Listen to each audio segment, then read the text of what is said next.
உங்கள் பிரார்த்தனை காலியாகத் தோன்றும் அந்த உணர்வை, அந்த வெற்று உணர்வை நீங்கள் எப்போதாவது உணர்ந்திருக்கிறீர்களா? நீங்கள் கடவுளிடம் எங்கே பேசுகிறீர்கள், ஆனால் எதுவும் மாறவில்லை. உங்களில் இல்லை, உங்களைச் சுற்றி இல்லை. உங்கள் ஆன்மீக விழிப்புணர்வின் இரவுகள் உண்மையான பலனை தராத இடத்தில் சோர்வு மட்டுமே. நம்மில் பலர் இதை எதிர்த்துப் போராடுகிறோம். நமது பிரார்த்தனை இயந்திர ரீதியாகவும், மேலோட்டமாகவும், குளிர்ச்சியாகவும் இருக்கும் பருவங்கள் உள்ளன. பின்னர் நாம் நம்மை நாமே கேட்டுக்கொள்கிறோம், என் பிரார்த்தனை உண்மையில் முக்கியமா? கடவுள் உண்மையிலேயே என் பேச்சைக் கேட்கிறாரா? ஆனால் ஒரு ஆழ்ந்த, உண்மையான, கடவுளின் முன்னிலையில் இருக்க வேண்டும் என்ற விருப்பத்தால் நுகரப்பட்ட ஒரு பிரார்த்தனையின் அடிப்படையில் ஒரு முழு வாழ்க்கையையும் கட்டியெழுப்பிய ஒரு மனிதர் இருப்பதாக நான் உங்களிடம் சொன்னால், ஒரு முழு பிராந்தியத்தையும் மாற்ற இறைவன் இந்த நபரை பயன்படுத்தினார். குண்டுவீச்சு பிரசங்கத்தின் மூலம் அல்ல, கவர்ச்சி அல்லது அரசியல் நிலைப்பாட்டின் மூலம் அல்ல. ஆனால் அவர் தனது மக்களுக்காக பரிந்து பேசும்போது தரையில் விழுந்த முழங்கால்கள், இரவுகளின் பெருமூச்சு மற்றும் கண்ணீர் ஆகியவற்றின் மூலம். அவரது பெயர் ஜான் வெல்ஷ். அவரது கதை ஒரு விதிவிலக்கான பிரார்த்தனை மனிதரை பற்றியது மட்டுமல்ல. இது உண்மையான பிரார்த்தனை, ஒரு உயிரை பயன்படுத்தும் வகை, நாடுகளுக்கு தீ வைக்க முடியும் என்பதை பற்றியது. இந்த வீடியோவில் ஸ்காட்லாந்தில் பிறந்த ஒரு சாதாரண மனிதர் தனது காலத்தின் மிகப்பெரிய ஆன்மீக விழிப்புணர்வுகளில் ஒன்றின் கருவியாக மாறியதை நீங்கள் காணபீர். மற்ற போதகர்களிடமிருந்து அவரை வேறுபடுத்திய ரகசியத்தை நீங்கள் கண்டுபிடிப்பீர்கள். அவரை வேறுபடுத்தியது அவரது கல்வி, அவரது சொற்பொழிவு அல்லது அவரது திருச்சபை நிலைப்பாடு அல்ல. அது இன்னும் ஆழமான விஷயமாக இருந்தது. அவரது பிரார்த்தனை இரவுகள் தனிப்பட்ட ஒழுக்கம் மட்டுமல்ல, நகரங்களை மாற்றியமைத்து மாறுதல்களை கொண்டு வந்த ஒரு சக்தி என்பதை நீங்கள் பார்ப்பீர்கள். எல்லாவற்றிற்கும் மேலாக, ஜான் வெல்ஷின் வாழ்க்கை ஒரு கண்ணாடி என்பதை நீங்கள் புரிந்து கொள்வீர்கள். ஜெபத்திற்கு உண்மையிலேயே சரணடைந்த ஒரு வாழ்க்கையின் மூலம் அவர் என்ன செய்ய முடியும்? ஆனால் சகோதர சகோதரிகளே, இந்த அசாதாரணமான கதையில் நாம் மூழ்குவதற்கு முன் ஒரு விஷயத்தை பற்றி சிந்திக்க உங்களை அழைக்க விரும்புகிறேன். உங்கள் ஜெபம் உண்மையாக இருக்க வேண்டும் என்று நீங்கள் விரும்புகிறீர்களா? இது வெறுமனே வெற்று வார்த்தைகளை விட அதிகமாக இருக்க வேண்டும், ஆனால் தெய்வீகத்துடன் ஒரு உண்மையான சந்திப்பு. இது உங்கள் இதயத்தின் விருப்பம் என்றால் கருத்துகளில் எழுதுங்கள். ஆண்டவரே, ஜான் வெல்ஷை போலவே என் பிரார்த்தனையை ஆழமாகவும் உண்மையாகவும் ஆக்குங்கள். இது பார்ப்பதற்கு மட்டுமல்ல, உங்களை நீங்களே கேள்வி கேட்கவும் ஒரு அழைப்பாகும். ஜெபத்தால் உங்கள் வாழ்க்கையும் நுகரப்படலாம் என்றால் என்ன செய்வது? உங்களைச் சுற்றியுள்ளவர்களுக்கு மாற்றத்தை ஏற்படுத்தும் கருவியாக நீங்கள் இருக்க முடிந்தால் என்ன செய்வது? நீங்கள் உண்மையிலேயே உங்கள் பிரார்த்தனை வாழ்க்கையை அடுத்த கட்டத்திற்கு கொண்டு செல்ல விரும்பினால், அந்த நிலை வெல்ஷ் வாழ்ந்தார். ஜான் வெல்ஷை புரிந்து கொள்ள, அவர் பிறந்த நிலப்பரப்பை நீங்கள் முதலில் புரிந்து கொள்ள வேண்டும். நாம் 16ஆம் நூற்றாண்டின் ஸ்காட்லாந்தை பற்றி பேசுகிறோம். மத கொந்தளிப்பின் இடம், விசுவாசங்களுக்கு இடையிலான மோதல், துன்புறுத்தல். ஆன்மீக நேர்மையை தேடும் கிறிஸ்தவர்களுக்கு இது ஒரு எளிதான நேரம் அல்ல. அது ஆபத்தான தேர்வுகளின் காலம். ஜான் வெல்ஷ் ஸ்காட்லாந்தில் உள்ள சிறிய நில உரிமையாளர்களின் குடும்பத்தில் சுமார் 1569 இல் பிறந்தார். அவர் பிரபுக்களின் மகன் அல்ல. அவருக்கு வலுவான அரசியல் தொடர்புகள் இல்லை. அவர் செல்வம் அல்லது செல்வாக்கை வாரிசாகப் பெறவில்லை. பலர் மறந்துவிட்ட ஒரு பிராந்தியத்தைச் சேர்ந்த ஒரு சாதாரண இளைஞனாக அவர் இருந்தார். ஆனால் ஆரம்பத்தில் இருந்தே அவரிடம் ஏதோ ஒன்று இருந்தது. அது அவரை வேறுபடுத்தியது. அவரது சமகாலத்தவர்களில் பலர் பொருள் செழிப்பு அல்லது அரசியல் பாதுகாப்பை நாடிய போது, ஜான் வெல்ஷ் தனது சகாப்தத்திற்கு மிகவும் தேவையான ஒன்றை பின்பற்றினார். உண்மையான ஆன்மீக உண்மை. அவர் இளமையாக இருந்தபோது வேல்ஸ் ஊழியத்திற்கான கடவுளின் அழைப்பை உணர்ந்தார். அவரது தாழ்மையான பின்னணியைச் சேர்ந்த ஒருவருக்கு இது பொதுவானதாக இல்லை, ஆனால் அவர் விடாமுயற்சியுடன் இருந்தார். அவர் இறையியல் கல்வியை நாடினார், மேலும் அவர் ஒரு போதகர் ஆகஸ்ட் பணியாற்ற தன்னை தயார்படுத்திக் கொண்டார். அவரது பயிற்சியின் போது அசாதாரணமான ஒன்று நடந்தது. அவர் ஸ்காட்லாந்தின் ஆன்மீக ஜாம்பவான்களில் ஒருவரான ஜான் நாக்ஸின் மகளை மணந்தார். நாக்ஸ் வெறுமனே நம்பிக்கை கொண்ட மனிதர் அல்ல. அவரது சக்திவாய்ந்த பிரசங்கம் மற்றும் அசைக்க முடியாத நம்பிக்கையின் மூலம் ஸ்காட்லாந்தை மாற்றிய சீர்திருத்தவாதியாக அவர் இருந்தார். ஆனால் இங்குதான் ஒரு முக்கியமான விஷயம் இருக்கிறது. ஜான் வெல்ஷ் தனது மாமாவின் நற்பெயரின் நிழலில் வாழ்வார் என்று பலர் எதிர்பார்த்திருந்தாலும் அவர் அதைச் செய்யவில்லை. அவர் நாக்ஸை பின்பற்ற முயற்சிக்கவில்லை. அவர் நாக்ஸை போல சொற்பொழிவாளராகவும் கவர்ச்சிகரமான போதகராகவும் இருக்க விரும்பவில்லை. மாறாக, வெல்ஷ் தனது சொந்த ஆன்மீக பாதையை கண்டுபிடித்தார். அந்த பாதை அவரை புகழ் அல்லது பொது அங்கீகாரத்தை விட மிகவும் ஆழமான இடத்திற்கு அழைத்துச் செல்லும். 1580களின் பிற்பகுதியில் தென்மேற்கு ஸ்காட்லாந்தில் உள்ள கிர்குட்பிரைட் என்ற சிறிய திருச்சபை ஜான் வெல்ஷ் அமைச்சராக நியமிக்கப்பட்டார். ஆன்மீக ரீதியாக அக்கறையற்ற, மறக்கப்பட்ட ஒரு ஏழை பகுதி அது. பல போதகர்கள் அந்த வேலையைப் பற்றி புகார் செய்திருப்பார்கள். அவர்கள் அதை நாடு கடத்தப்பட்டதாக ஒரு தண்டனையாக பார்த்திருப்பார்கள். ஆனால் வெல்ஷ் வித்தியாசமான ஒன்றைக் கண்டார். ஒரு வாய்ப்பை பார்த்தார். அவர் கிர்குட்பிரைட்டுக்கு வந்தபோது சபை ஆன்மீக ரீதியாக இறந்திருந்தது. மக்கள் கடமையின் காரணமாக சேவைகளில் கலந்து கொண்டனர், நம்பிக்கையின் காரணமாக அல்ல. பாவம் பரவியது. பாவம் ஒப்புக்கொண்டு மனந்திரும்பியது அல்ல. ஆனால் அந்த இரகசிய பாவம், வசதியான பாவம், அது இயல்பானது போல் மக்கள் தங்களுடன் எடுத்துச் சென்றனர். விசுவாசம் மந்தமாக இருந்தது. பிரார்த்தனை இல்லை மற்றும் ஆன்மீக நம்பிக்கை நடைமுறை இருந்தது. மக்களுக்கு அதிக சொற்பொழிவான சொற்பொழிவுகள் தேவையில்லை. உடைந்த இதயத்துடன் அவர்களுக்காக ஜெபிக்கும் ஒரு மனிதர் அவர்களுக்கு தேவைப்பட்டார். எனவே வெல்ஷ் தீவிரமான ஒன்றைச் செய்தார். அவர் தனது இரவுகளை பிரார்த்தனைக்கு அர்ப்பணித்தார். எப்போதாவது அல்ல, அவர் உத்வேகம் அடைந்தபோது அல்ல, ஆனால் தொடர்ந்து. இரவுக்கு பின் இரவும், ஆண்டுக்கு ஆண்டு, பெரும்பாலான மக்கள் தூங்கிக் கொண்டிருந்தபோது ஜான் வெல்ஷ் முழங்காலில் இருந்தார். தரையில் இடைமறித்து செலவழித்த நேரத்திலிருந்து அவரது முழங்கால்கள் இறுக்கமடைந்தன. அவரது கண்கள் அவரது மக்களின் பாவங்கள் மீது இரக்கத்தின் கண்ணீரையும் உடைந்த கண்ணீரையும் சிந்துகின்றன. அவரது இரவுகள் சொர்க்கத்திற்கு உயர்ந்த பெருமூச்சுகளாக மாறின. வெற்று வார்த்தைகள் அல்ல, ஆனால் கடவுளிடம் தனது வாழ்க்கையை முழுமையாக ஒப்படைத்த ஒரு மனிதனின் இதயத்தின் கூக்குரல். வெல்ஷ் ஒரு இரவில் 3 அல்லது 4 மணி நேரம் மட்டுமே தூங்கினார் என்று வரலாற்று பதிவு விவரிக்கின்றன. மீதமுள்ள நேரம் பிரார்த்தனைக்கு ஒதுக்கப்பட்டது. அது ஆன்மீக வெறித்தனம், ஆன்மீக மிகைப்படுத்தல் என்று பலர் நினைத்திருக்கலாம். ஆனால் அதைத் தொடர்ந்து வந்த விளைவு அதற்கு நேர்மாறாக இருந்தது என்பதை நிரூபித்தது. அது கடவுளின் அழைப்புக்கு ஆழ்ந்த கீழ்ப்படிதலாக இருந்தது. கிர்குட்பிரைட்டில் குறிப்பிடத்தக்க ஒன்று நடக்கத் தொடங்கியது. மக்கள் ஆன்மீக ரீதியாக விழிப்படையத் தொடங்கினர். வெல்ஷ் சிறப்பாக பிரசங்கித்ததால் அல்ல, ஆனால் யாரோ ஒருவர் உண்மையான இரக்கத்துடன் அவர்களுக்காக பிரார்த்தனை செய்ததால். மதமாற்றங்கள் நடக்கத் தொடங்கின, பாவங்களை ஒப்புக்கொண்டன, மீட்பு செய்யப்பட்டன, குடும்பங்கள் மீட்டெடுக்கப்பட்டன. ஆன்மீக ரீதியில் இறந்து போன சபை மீண்டும் உயிர் பெறத் தொடங்கியது. வெல்ஷின் பிரார்த்தனை சுருக்கமாக இருக்கவில்லை. அது அவதாரமாக, நடைமுறை ரீதியாக உருமாறும் வகையில் இருந்தது. அவர் மக்களுக்காக பெயரால் பிரார்த்தனை செய்தார். குறிப்பிட்ட குடும்பங்களுக்காக அவர் பிரார்த்தனை செய்தார். இழந்தவர்களின் மாற்றத்திற்காக அவர் பிரார்த்தனை செய்தார். இரவுகளின் இருளில் பிரார்த்தனை செய்யப்பட்டது பகல் வெளிச்சத்தில், மனந்திரும்புதல்களில், மாற்றப்பட்ட வாழ்க்கையில், ஆன்மீக விழிப்புணர்வில். குறிப்பிட்ட குடும்பங்களுக்காக அவர் பிரார்த்தனை செய்தார். இழந்தவர்களின் மாற்றத்திற்காக அவர் பிரார்த்தனை செய்தார். இரவுகளின் இருளில் பிரார்த்தனை செய்யப்பட்டது பகல் வெளிச்சத்தில், மனந்திரும்புதல்களில், மாற்றப்பட்ட வாழ்க்கையில், ஆன்மீக விழிப்புணர்வில் வெளிப்படத் தொடங்கியது. வெல்ஷின் சமகாலத்தவரான வரலாற்றாசிரியர் ஜான் லிவிங்ஸ்டன் இப்பகுதி மிகவும் சக்திவாய்ந்த ஒரு விழிப்புணர்வை அனுபவிக்கத் தொடங்கியது என்று பதிவு செய்தார். மறக்கப்பட்ட திருச்சபையாகத் தொடங்கியவை ஆன்மீக ஆர்வத்தின் மையமாக மாறியது. எல்லாவற்றிற்கும் காரணம் ஒரு மனிதன் தனது வாழ்க்கையை பிரார்த்தனையால் நுகர வேண்டும் என்று முடிவு செய்ததால். ஆனால் இந்த உண்மையை புரிந்து கொள்ள வேண்டும். வெல்ஷ் மற்ற போதகர்களை விட புத்திசாலி அல்ல. அவர் அதிக கவர்ச்சிகரமானராக இருக்கவில்லை. மற்றவர்களுக்கு இல்லாத வளங்களை அவர் அணுகவில்லை. அவரது வேறுபாடு ஒரு எளிய ஆனால் புரட்சிகரமான தேர்வில் இருந்தது. அவர் கடவுளுக்கு அவரது வார்த்தைகளை மட்டுமல்ல, அவரது இரவுகளையும், அவரது பிரசங்கத்தை மட்டுமல்ல, அவரது பரிந்துரையையும் வழங்கினார். இறுதி மேற்கோள்: அவரது ஆயர் நிலை மட்டுமல்ல, அவரது முழு வாழ்க்கையும்.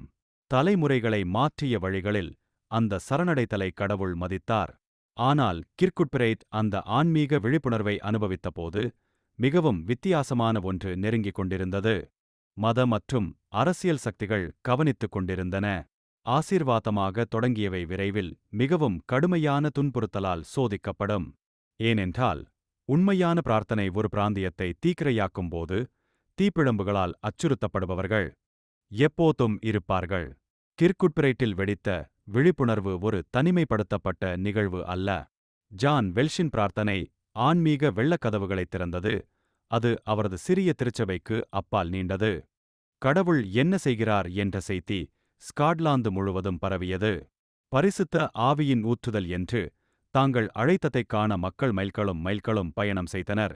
அவர்கள் வந்தபோது அவர்கள் அரிதாகவே பார்த்த ஒன்றை பார்த்தார்கள். உண்மையான மதமாற்றங்கள், ஆழ்ந்த மனந்திரும்புதல்கள், ஒட்டுமொத்த சமூகங்களின் மாற்றம். வரலாற்றாசிரியர் ஜான் லிவிங்ஸ்டன் இந்த காலகட்டத்தில் சுமார் 500 பேர் வெல்ஷின் அமைச்சகம் மற்றும் அவரது பணியுடன் தொடர்புடைய விழிப்புணர்வு மூலம் மாற்றப்பட்டதாக பதிவு செய்தார். இவை மேலோட்டமான மாற்றங்கள் அல்ல. அவை மக்கள் வாழ்ந்த விதம், அவர்கள் தங்கள் குடும்பங்களை நடத்திய விதம், அவர்கள் தங்கள் வணிகத்தை நடத்திய விதம் ஆகியவற்றை மாற்றிய மாற்றங்களாகும். தேவாலயங்களை நிரப்பியது மட்டுமல்லாமல் முழு பிராந்தியங்களின் தார்மீக கட்டமைப்பையும் மாற்றியமைத்தது அந்த வகையான விழிப்புணர்வாகும். ஆனால் அந்த விசுவாசத்திற்கு ஒரு விலை இருந்தது. அக்காலத்தின் திருச்சபை அதிகாரிகள் என்ன நடக்கிறது என்பதை தயவு செய்து பார்க்கவில்லை. ஸ்காட்லாந்தின் நிறுவப்பட்ட தேவாலயம் அதன் கட்டமைப்புகள், அதன் நெறிமுறைகள், அதன் செயல்பாட்டு முறையை கொண்டிருந்தது. அத்தகைய ஆன்மீக சுதந்திரத்துடன் செயல்பட்ட ஒரு போதகர், அவளால் கட்டுப்படுத்த முடியாத விழிப்புணர்வை உருவாக்கியவர். கடவுளுடனான தனது உறவிலிருந்து தெளிவாக வந்த ஆன்மீக அதிகாரத்தை பயன்படுத்தினார், அச்சுறுத்தும் திருச்சபை படிநிலைகளிலிருந்து அல்ல. அவரது ஆன்மீக வெற்றியால் கேள்விக்குள்ளான மதத் தலைவரிடமிருந்து வெல்ஷ் எதிர்ப்பை எதிர்கொள்ளத் தொடங்கினார். அதைத் தவிர அரசியல் பதட்டங்களும் இருந்தன. 16ஆம் நூற்றாண்டின் பிற்பகுதியில் ஸ்காட்லாந்து கடுமையான மத மோதல்களின் இடமாக இருந்தது. மிகவும் பியூரிடன் அல்லது மிகவும் சுயாதீனமாக கருதப்பட்ட போதகர்கள் துன்புறுத்தப்பட்டனர். அவரது தீவிரமான பிரார்த்தனை வாழ்க்கை மற்றும் நடைமுறை புனிதத்தன்மைக்கான அவரது அர்ப்பணிப்பு ஆகியவற்றுடன் வெல்ஷ் சந்தேக நபர்களின் பிரிவில் விழுந்தார். 1590 இல் அழுத்தங்கள் அதிகரித்தன. சர்ச்சையை உருவாக்கியதாகவும் தனது ஆயர் அதிகாரத்தை மீறியதாகவும் வெல்ஷ் மீது குற்றம் சாட்டப்பட்டது. திருச்சபை அதிகாரிகள் அவருக்கு எதிராக விசாரணையை தொடங்கினர். கோட்பாட்டு முரண்பாட்டின் மீது அல்ல, மாறாக அவரது ஆயர் நடத்தை மற்றும் அவரது ஊழியத்தின் கீழ் நடக்கும் விழிப்புணர்வின் வகை குறித்து தன்னை தற்காத்துக் கொள்ள அவர் வரவழைக்கப்பட்டார். ஆனால் வேல்ஸ் பின்வாங்கவில்லை. அவர் தனது பார்வையை கைவிடவில்லை. பிரார்த்தனைக்கான தனது அர்ப்பணிப்பையும் அது அவருக்கு கொடுத்த ஆன்மீக புரிதலையும் அவர் மிதப்படுத்தவில்லை. அவர் அப்படியே தொடர்ந்தார். ஏனென்றால் அவர் என்ன செய்தார் என்பது கடவுளிடமிருந்து வந்தது என்பதை அவர் அறிந்திருந்தார், மனித ஒப்புதலில் இருந்து அல்ல. துன்புறுத்தல் தீவிரமடைந்தது. சில காலகட்டங்களில் வெல்ஷ் கிர்பிரைட்டில் தனது ஊழியத்தை பயன்படுத்துவதை தடுத்தார். அவர் பொது விமர்சனங்களை எதிர்கொண்டார். அவர் அவமானப்படுத்துவதற்கும் ஓரங்கட்டப்படுவதற்கும் முயற்சிகளை எதிர்கொண்டார். ஆனால் இங்குதான் ஒரு முக்கியமான விஷயம் இருக்கிறது. எந்த துன்புறுத்தலும் அவரது அடித்தளத்தை நகர்த்த முடியவில்லை, ஏனெனில் அவரது வலிமை திருச்சபை பதவியில் இருந்து வரவில்லை. அது கடவுளுடனான ஒற்றுமையால் முற்றிலும் நுகரப்பட்ட வாழ்க்கையிலிருந்து வந்தது. உண்மையில் அவர் தனது உத்தியோகபூர்வ பதவியில் இருந்து நீக்கப்பட்ட காலகட்டங்களில் கூட வெல்ஷ் தனது ஊழியத்தை புத்திசாலித்தனமாக தொடர்ந்தார் என்று கணக்குகள் உள்ளன. மக்களுக்காக அவர் தொடர்ந்து பிரார்த்தனை செய்தார். உடைந்தவர்களுக்கு அவர் தொடர்ந்து ஆலோசனை வழங்கினார். ஆன்மீக மாற்றத்திற்கான ஒரு கருவியாக அவர் தொடர்ந்து இருந்தார். அவ்வாறு செய்ய அவருக்கு உத்தியோகபூர்வ அதிகாரம் இருந்ததால் அல்ல, ஆனால் எந்த நிறுவனமும். மக்களுக்காக அவர் தொடர்ந்து பிரார்த்தனை செய்தார். உடைந்தவர்களுக்கு அவர் தொடர்ந்து ஆலோசனை வழங்கினார். ஆன்மீக மாற்றத்திற்கான ஒரு கருவியாக அவர் தொடர்ந்து இருந்தார். அவ்வாறு செய்ய அவருக்கு உத்தியோகபூர்வ அதிகாரம் இருந்ததால் அல்ல, ஆனால் எந்த நிறுவனமும். ரத்து செய்ய முடியாத அதிகாரம் அவருக்கு இருந்ததால். ஒரு வாழ்க்கையின் அதிகாரம் கடவுளுக்கு முழு கீழ்ப்படிதலுடன் வாழ்ந்தது. தலைவர்கள் அதை கட்டுப்படுத்தவோ அல்லது நசுக்கவோ முயன்றபோது விழிப்புணர்வு இறக்கவில்லை. மாறாக அது நிழல்களில் பலம் பெறுவதாக தோன்றியது. ஜான் வெல்ஷை எங்கே கண்டுபிடிப்பது என்று மக்களுக்கு தெரியும். அவர்கள் உண்மையான ஆன்மீக உண்மையைத் தேடினால் அவருடைய ஆலோசனையில் அதை கண்டுபிடிப்பார்கள் என்பதை அவர்கள் அறிந்திருந்தனர். மத அதிகாரிகள் அவரது வரம்பை கட்டுப்படுத்த முயன்றபோது, துன்புறுத்தல் தொடர்ந்தபோது, அவர்கள் அவரை மசைலன்ஸ் நமாக்க முயன்றபோது அசாதாரணமான ஒன்று நடந்தது. வெல்ஷின் மரபு விரிவடைந்தது. அவரது நம்பிக்கைகள் மற்ற போதகர்களுக்கு உத்வேகம் அளித்தன. துன்புறுத்தலின் கீழ் விசுவாசத்தைப் பற்றிய அவரது உதாரணம் உண்மையான சுவிசேஷ பக்திக்கு அவர்கள் செய்த அர்ப்பணிப்புக்காக எதிர்ப்பை அனுபவித்தவர்களை வலுப்படுத்தியது. ஆனால் துன்புறுத்தல் விமர்சனம் மற்றும் நீக்குதலில் மட்டும் இருக்காது. இறுதியில் அது வெல்ஷ் எதிர்கொள்ளும் ஒரு கட்டத்தை எட்டும். அது ஆழமான மையத்தில் அவரது நம்பிக்கையை சோதிக்கும். ஒரு தேர்வு பல ஆண்கள் கைவிட்டிருப்பார்கள். அந்த தருணத்தில் அவர் என்ன செய்தார் என்பது அவரது வாழ்க்கையின் நிரந்தர அர்த்தத்தை வரையறுக்கும். 6006ஆம் ஆண்டில் ஜான் வெல்ஷ் இறுதி துன்புறுத்தலை எதிர்கொண்டார். ஸ்காட்லாந்தில் அவரது இருப்பு சகிக்க முடியாதது என்று அதிகாரிகள் முடிவு செய்தனர். அவருக்கு ஒரு தேர்வு வழங்கப்பட்டது. ஆன்மீக ரீதியாக அமைதியாக இருங்கள் அல்லது நாட்டை விட்டு வெளியேறுங்கள். பலருக்கு அதை விட்டுக் கொடுப்பது எளிதாக இருந்திருக்கும். எல்லாவற்றிற்கும் மேலாக வேல்ஸ் பல தசாப்தங்களாக சேவை செய்வதற்கும் பிரார்த்தனை செய்வதற்கும் வாழ்க்கையை மாற்றுவதற்கும் செலவிட்டார். அவர் தனது கோரிக்கையை நிறைவேற்றினார். அவரது பணி நிறைவடைந்ததாக கருதி அவர் அமைதியாக ஓய்வு பெற்றிருக்கலாம். ஆனால் அவர் அவ்வாறு செய்யவில்லை. வேல்ஸ் நாடு கடத்தப்படுவதை தேர்ந்தெடுத்தார். அவர் நேசித்த ஸ்காட்லாந்தை விட்டு வெளியேறினார். பல ஆண்டுகளாக அவர் கவனித்துக் கொண்ட சபை. அவரது இரவு நேர பிரார்த்தனைகள் நகரங்களுக்கு தீ வைத்த நிலம். அவர் பிரான்சுக்கும் பின்னர் அயர்லாந்துக்கும் பயணம் செய்தார். அவருடன் அவரது அசைக்க முடியாத நம்பிக்கையை மட்டுமே எடுத்துச் சென்றார். தனது வாழ்க்கையின் இறுதி ஆண்டுகளில் கூட அவர் தொடர்ந்து ஊழியம் செய்தார், தொடர்ந்து பிரார்த்தனை செய்தார். அவர் எங்கு சென்றாலும் ஆன்மீக விழிப்புணர்வின் கருவியாகத் தொடர்ந்தார். அவர் 1622இல் இறந்தார், அவரது சொந்த நாட்டிலிருந்து வெகு தொலைவில். ஆனால் கடவுளிடமிருந்து வெகு தொலைவில் இல்லை. ஆனால் இங்கே அவரது கதையை சோகத்திலிருந்து வெற்றியாக மாற்றும் புள்ளி. வெல்ஷ் இறக்கவில்லை, அவரது மரபு அவருடன் இறக்கிறது.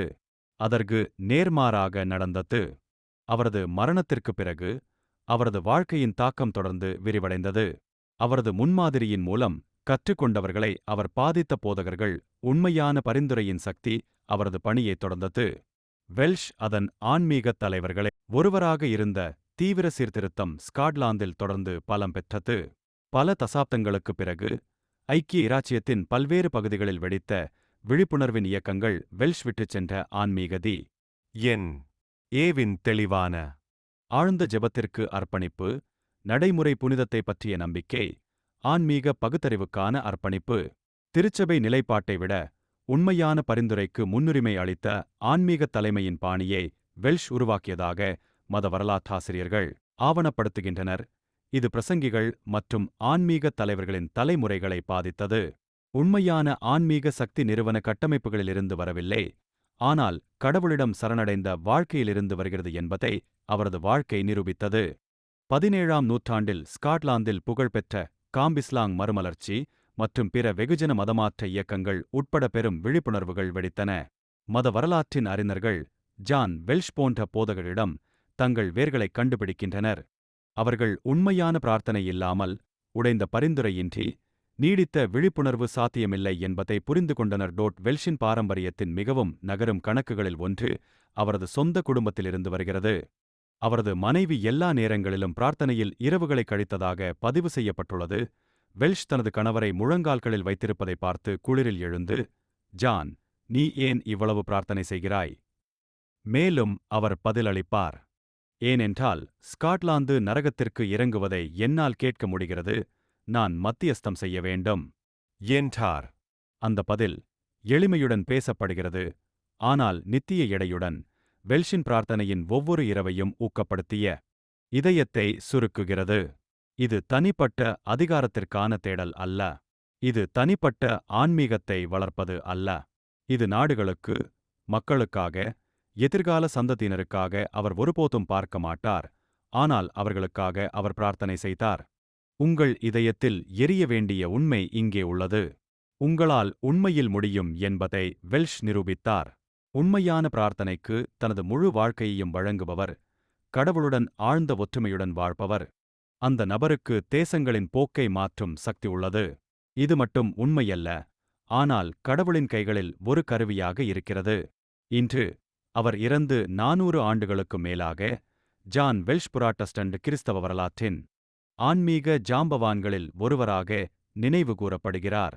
அவரது வாழ்க்கை செமினரிகளில் படிக்கப்படுகிறது. அவரது பிரார்த்தனை நடைமுறைகள் நவீன விசுவாசிகளை பாதிக்கின்றன. எளிமையான ஆனால் புரட்சிகரமான ஒரு உண்மையின் நிரந்தர சாட்சியாக அவரது நினைவுகள் உள்ளன. பிரார்த்தனையால் நுகரப்படும் வாழ்க்கையின் சக்தி. ஆனால் இப்போது உங்களிடம் எதிரொலிக்க வேண்டிய கேள்வி இதுதான். உங்கள் வாழ்க்கை அதே தாக்கத்தை ஏற்படுத்த முடிந்தால் என்ன செய்வது? உங்கள் சபையை மாற்றுவதற்கு மட்டுமல்லாமல், உங்கள் பிராந்தியம், உங்கள் தேசம், உங்கள் தலைமுறையை மாற்றவும் கடவுள் உங்களை பயன்படுத்த விரும்பினால் என்ன செய்வது? அந்த தீவிரமான சரணடைதல் மட்டுமே காணவில்லை என்றால் என்ன செய்வது? உங்கள் ஞாயிற்றுக்கிழமைகளை மட்டுமல்ல, உங்கள் இரவுகளையும் வழங்குவதற்கான விருப்பத்தை வெல்ஷ் நிரூபித்தார். உங்கள் வார்த்தைகள் மட்டுமல்ல, உங்கள் முழு இதயமும்.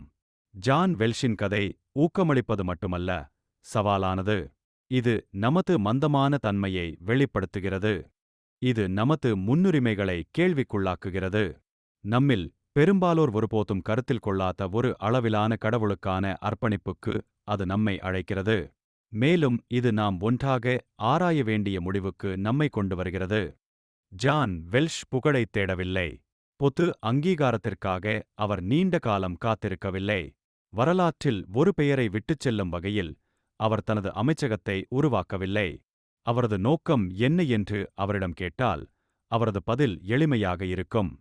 கடவுளின் முன்னிலையில் இருப்பது மற்றும் கடவுள் அவரிடம் ஒப்படைத்தவர்களுக்காக பரிந்து பேசுவது. ஆனால் அவர் அதை மட்டுமே நாடினார். ஏனென்றால் அவர் தனது முழு வாழ்க்கையையும் அந்த உண்மையான நோக்கத்திற்காக அர்ப்பணித்ததால் அவரது நேரத்தை மீறிய மற்றும் இன்றும். ஜான் வெல்ஷின் வாழ்க்கை நமக்கு கற்பிக்கும் அடிப்படை பாடம் இதுதான். உண்மையான பிரார்த்தனை வெற்று மதம் அல்ல. பிரார்த்தனை என்பது இயந்திர சடங்கு அல்ல. பிரார்த்தனை என்பது தெய்வீகத்துடன் உண்மையான சந்திப்பு. ஜான் வெல்ஷின் வாழ்க்கை நமக்கு கற்பிக்கும் அடிப்படை பாடம் இதுதான். உண்மையான பிரார்த்தனை வெற்று மதம் அல்ல. பிரார்த்தனை என்பது இயந்திர சடங்கு அல்ல. பிரார்த்தனை என்பது தெய்வீகத்துடன் உண்மையான சந்திப்பு. அந்த சந்திப்பு உண்மையாக இருக்கும்போது, அது ஆழமாக இருக்கும்போது, அது ஒரு முழு வாழ்க்கையையும் நுகரும்போது, அது தலைமுறைகளை மாற்றும் சக்தியைக் கொண்டுள்ளது. நீங்கள் பார்க்கிறீர்கள், நம்மில் பலர் பிரார்த்தனை செய்கிறோம். ஆனால் வெல்ஷில் அந்த உற்சாகம் இல்லாமல், மற்ற வேலைகளைச் செய்யும்போது அவசரமாக ஜெபிக்கிறோம். நாம் மனப்பாடம் செய்த சூத்திரங்களில் பிரார்த்தனை செய்கிறோம்.